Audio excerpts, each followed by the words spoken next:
రూపాయలు భోజనం ఉంటే పెట్టక్క. 5 రూపాయలకి భోజనం రాదయ్యా, 100 రూపాయలు. కొంచెమన్నా పెట్టక్క, 5 రూపాయలకి రాదు. 5 రూపాయలకి రాదు. బోండి టైం ఎల్లమన్నానా, ఎల్లెల్లు నీకే. ఏ పల్లె పిల్లోడో ఏ తల్లి బిడ్డాడో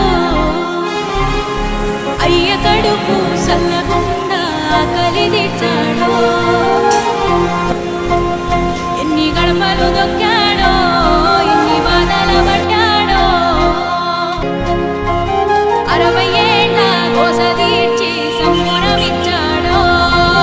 జయమో జయమో మా జాతి ప్రథముడా, జయమో జయమో కల్లుకున్న చంద్రుడా.